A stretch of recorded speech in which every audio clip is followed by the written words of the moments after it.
Somos Anaí y Juan Bien. Pablo, somos parte de ANCOM, que es la agencia de noticias de la Facultad de Ciencias Sociales de la UBA.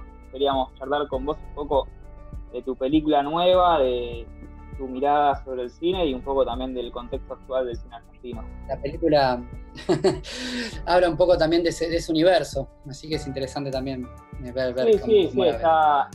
Queríamos pedirte si puedes una introducción un poco tuya, modo de quién vos te consideras como director. Bueno, muy difícil. Estudié en la NERC, que es la escuela que depende del INCA, del Instituto de Cine, estudié dirección de cine allí. La escuela se llama Escuela Nacional de Experimentación y Realización Cinematográfica, y siempre decíamos que la E de experimentación se había perdido en algún lugar de... Pero bueno, después, hoy la escuela es otra, ¿no? Y a su vez fue también ese espacio, digamos, con el cual nos peleamos mucho dentro de la institución, también fue la que siento que me permitió hoy dedicarme al cine, digamos. Me interesa tanto el cine documental como de ficción, he dirigido documental, y bueno, las últimas dos que he dirigido son de ficción, y quizás los proyectos que tengo en adelante son de ficción, pero no descarto en un momento volver al cine documental. Me parece que los une mucho más cosas que lo que separan el cine documental y de la ficción. ¿Qué ocurre cuando vos te convenciste de que vas a ser feliz con esa zapatilla y no tenés plata para comprarla? Ahorrás, le pedís a alguien, pero sale la conclusión de que no podés llegar a ninguna de esas y sale la idea de robar. Cuando nuestra gloria se desvaneció entre los ronquidos de la agonía bajo la ciénaga de la naturalización, el niño de la pobreza ya está muerto.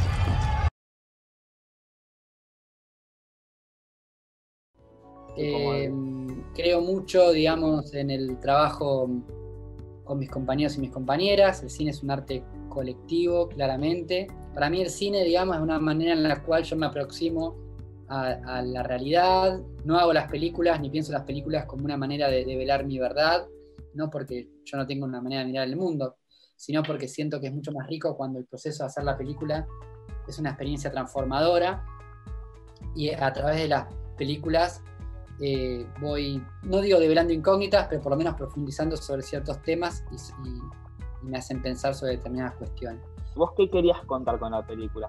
No es que lo que me motiva es querer contar algo, sino es formularme algunas preguntas. El proceso de hacer la película y el momento de pensar la película y su origen, de alguna manera, tiene que ver, obviamente, con inquietudes que yo tengo desde hace mucho tiempo. No es algo que surgió a propósito de la película, ¿no? La cuestión de gatillo fácil, la distancia de clase. Y creo que hay algo ahí, digamos, que tiene que ver con una inquietud también sobre mi propia práctica. Que la película no habla de mi propia práctica, porque intenta ir más allá de eso, pero creo que el origen tiene que ver un poco con eso, digamos. Si me decís qué quería decir, yo lo que quiero es que el grito, sin spoilear, digamos, que ese grito del final atraviese la pantalla de alguna manera y genere debate y pensamiento, porque en definitiva me parece que es mucho más rico los debates que surgen a partir de la película que mi propia interpretación sobre la película, que es bastante quizás menos interesante de lo que puede salir en los debates y en la interacción con el público. Esto abre la posibilidad de dar otra vez una definición de la sociedad que nos enfrenta con una determinación simple y no con una sobredeterminación. Yo te quería preguntar, digamos, a la hora de que te sentaste a escribir el guión, en ese momento, cuando empezaste a escribir la primera página, o la escaleta al menos, ¿vos te acordás cuál fue el disparador? No hubo un disparador concreto. Sí, digamos, a mí, no sé, el caso de Luciano Arruga o Ezequiel de Monte son casos que me tengo muy presentes siempre. Entonces, creo que bueno, estaban ahí, ¿no? Pero no sé si hubo una situación concreta que me lleve a escribir. Sí, de un comienzo estaba la idea de que el punto de vista iba a ser, no desde Kevin, porque lo que estábamos buscando problematizar era otra cosa, ¿no? Estábamos buscando problematizar esta distancia, esta distancia trágica, si se quiere, entre las clases sociales. Queríamos contar o problematizar o pensar sobre la relación entre la práctica y la teoría, digamos.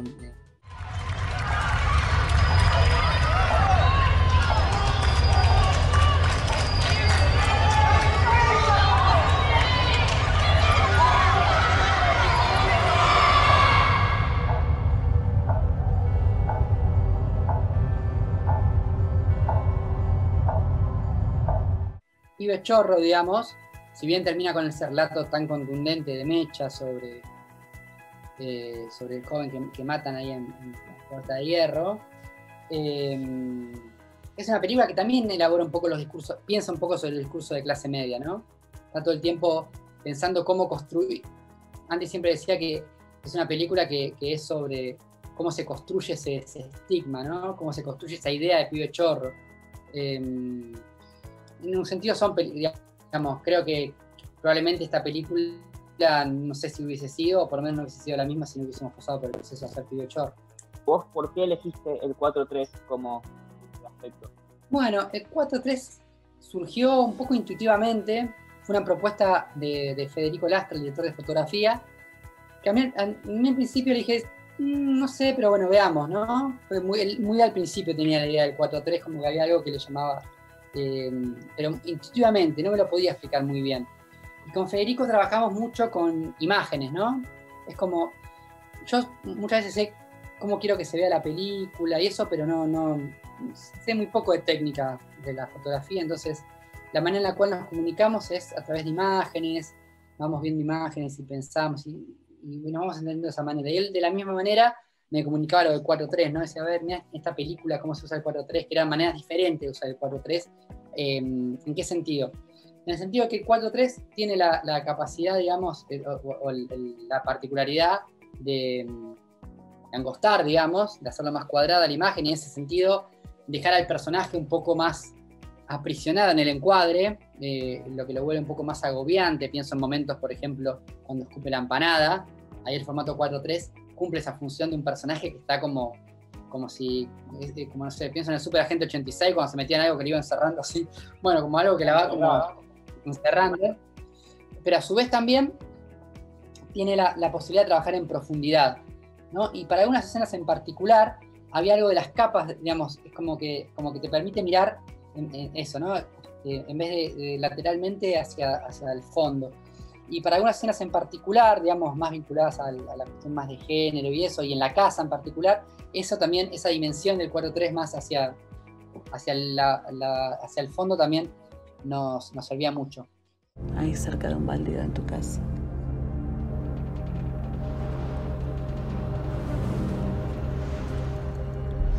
¿Qué haces, hijo? Abrime. Hijo, abrime la puerta, dale. Dale, hijo, abrime, por favor. ¿Y qué otras decisiones crees que tomaste que ayudaron a esta interiorización en el personaje y en la historia, en sentirla propia, la historia de Cecilia? Bueno, varias, ¿no? O sea, había un concepto más general, que era que nosotros íbamos a percibir la película a partir de la sensibilidad de la protagonista. Y eso quiere decir que y además es una sensibilidad en movimiento.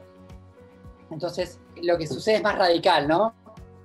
Es una transformación radical que tiene el personaje, por eso quizás lo resalté la idea del movimiento.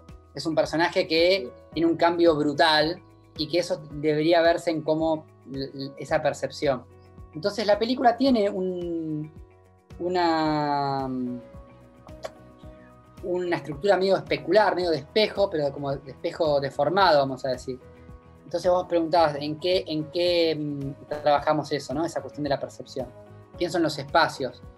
Nosotros vemos muchas veces los espacios, los mismos espacios, pero esos espacios se van son distintos. Por ejemplo, la casa, ¿no? Tenemos dos planos que son casi iguales de ella leyendo, pero tenés hay uno donde el tipo de luz, los objetos, el sonido es una manera y otro que es totalmente distinto. Y si pones un plano al lado del otro, el lugar de la casa y el encuadre es parecido en tamaño, pero la conformación del cuadro está bien distinta. después de haberla visto la película, un crimen común, con el común, ¿a qué te querías referir? ¿Como sinónimo de un crimen más?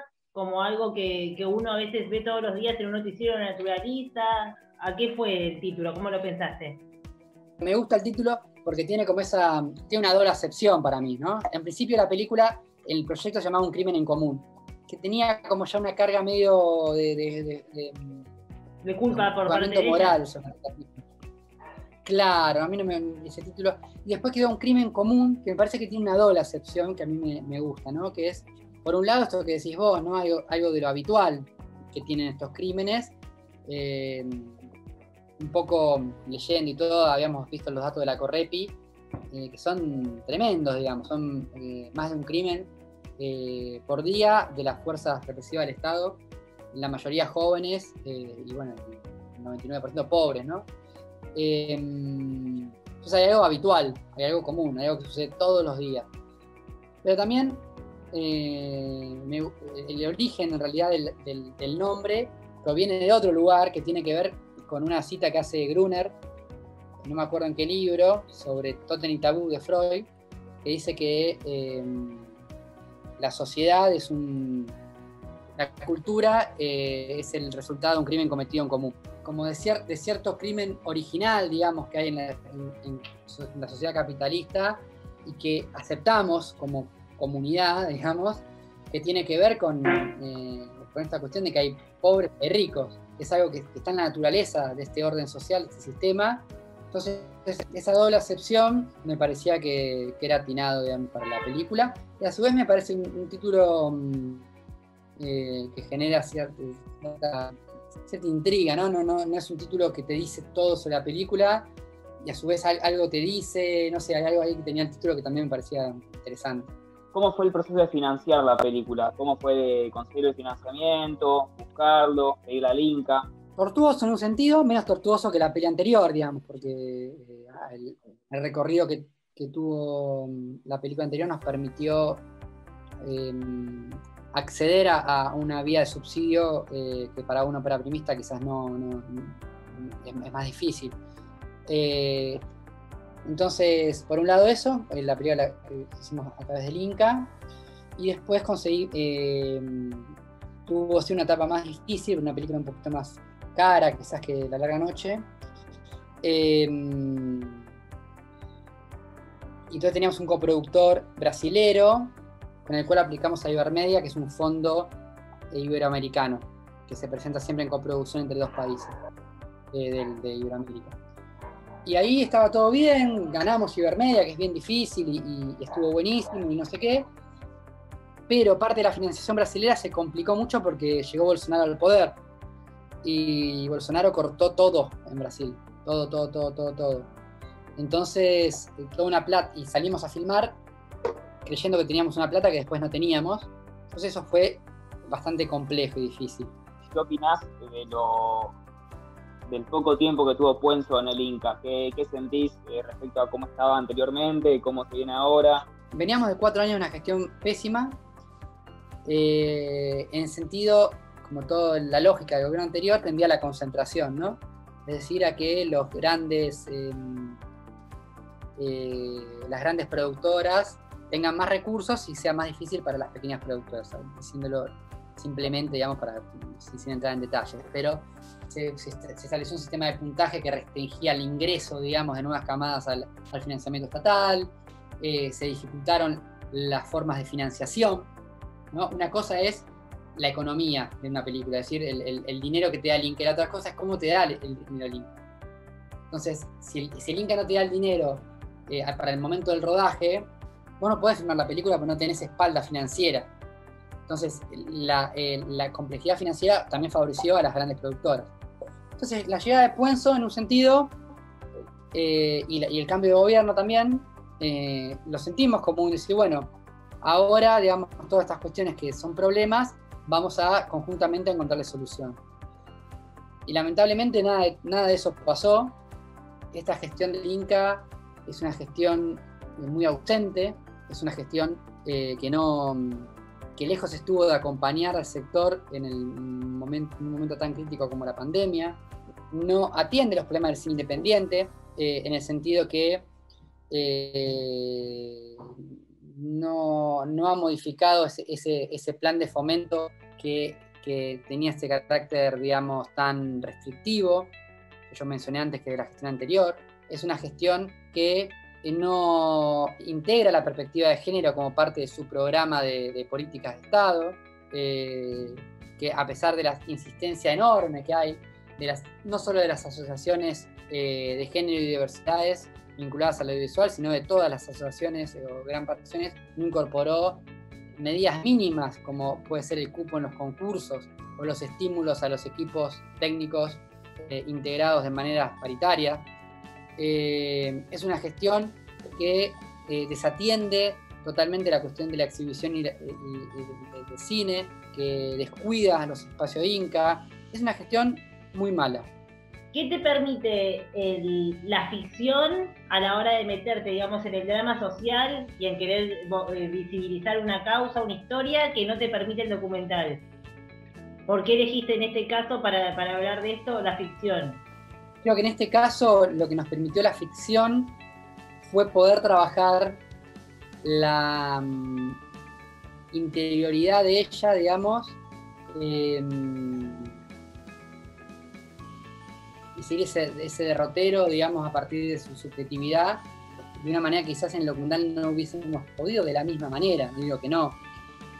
La película adopta por momentos, digamos, ciertos códigos genéricos vinculados al cine de terror, que para nosotros no era una condición a priori de la película, no es que íbamos a hacer una película de terror y hicimos esto, ¿no? Sino que se desprende un poco de lo que sucede en la película, que para mí el terror, y siempre digo que para mí el terror que hay en la película es un terror más metafísico y existencial, con la idea de una pérdida de sentido.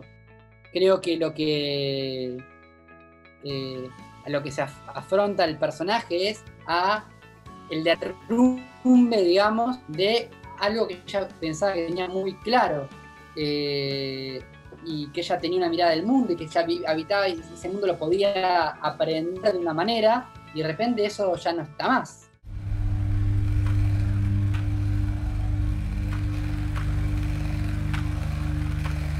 Kevin.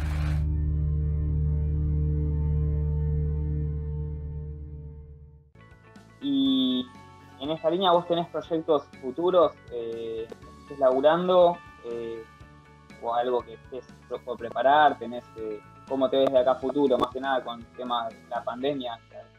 Hay un proyecto ya, digamos, escrito, que estamos en etapa de buscar financiación, que es una película que de una manera muy particular, digamos, no es una película histórica ni mucho menos, aborda lo que fue la guerra contra Paraguay, la guerra de la Triple Alianza. Insisto, no es una película histórica, y bueno, tiene bastante de comedia. En un momento yo pensé que iba a ser un musical, pero no, lo escribí y hice una película con canciones, digamos, pero no es donde las canciones tienen un rol importante en la trama, pero no es un musical. Es una película para ser filmada en Paraguay principalmente, y bueno, y la que espero filmar seguramente no será el año que viene, porque todo esto de la pandemia retrasa un poco las cosas, pero bueno, el otro año seguramente la estaremos filmando.